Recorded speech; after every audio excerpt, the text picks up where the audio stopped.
এবার আমরা 7টা স্বর একটু জেনে নিই। আপনারা সকলেই জানেন এটা, তবুও একটুখানি আমি একটু গেয়ে শোনাচ্ছি।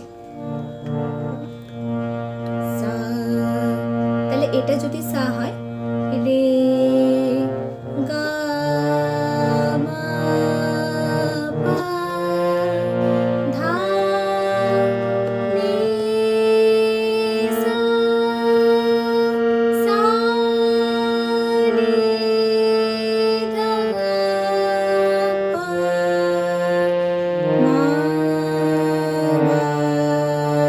গা রে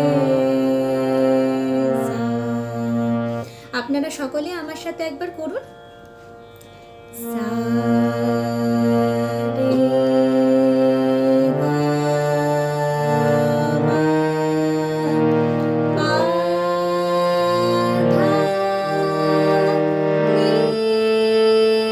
সা, সা নি ধা পা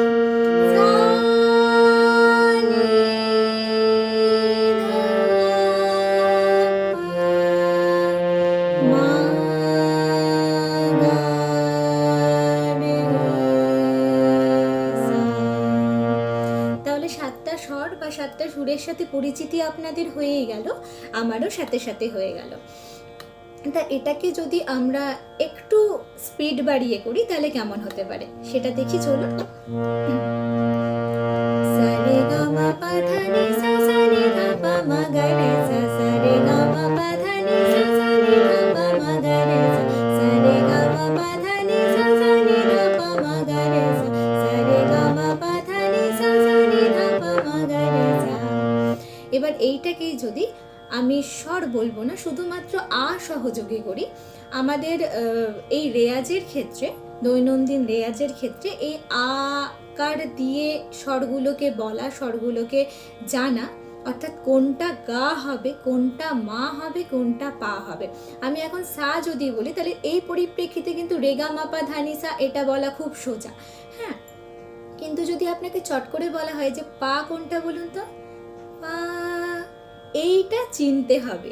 এই জন্য সারেগামা পাধানিসাটা খুব আস্তে আস্তে যদি ধরে ধরে আমরা প্রত্যেকটা, যেমন আমরা বাবাকে বাবা বলেই ডাকি, কাকুকে কাকু বলেই ডাকি, মাকে মা বলেই ডাকি, ঠিক তেমন গায়ের যেটা স্বর, যেটা সুর, গাকে সেটা বলেই জানতে হবে, তাই না?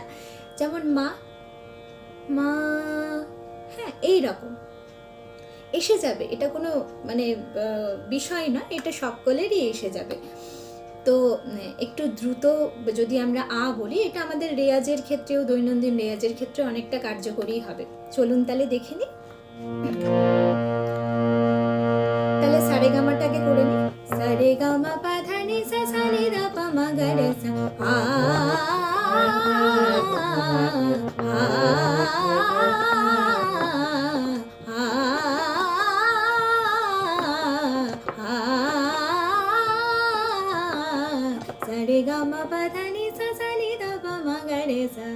তাহলে আমরা আজকে 7টা স্বর জানলাম, 7টা সুর জানলাম, এবং আ দিয়ে কিভাবে আমরা দৈনন্দিন একটু রেয়াজের শুরু তো করতেই পারি, তাই না? যদি আমরা 10 মিনিট করে একটু সময় দিই তাতে ক্ষতি কি কিছু আছে? একেবারেই নেই। তো এইভাবেই আমরা করতে পারি। আজ তাহলে এইটুকুই থাক। আগামী পরের দিন আমি নিশ্চয়ই আবার কিছু একটা নিয়ে আসবো। আপনাদের উপকারে লাগলে, কিছুটা উপকারে লাগলে আমি খুব খুশি হব। আমি কিছুই না আপনাদের কাছে, গুরুদের কাছে যা শিখেছি, মানে তারই খুব ক্ষুদ্র, খুব সূক্ষ্ম যেটুকু মানে একটু জ্ঞান, সেইটুকুই আপনাদের সাথে শেয়ার করছি। আপনারা ভালো থাকবেন, সকলে সুস্থ থাকবেন, সাবধানে থাকবেন।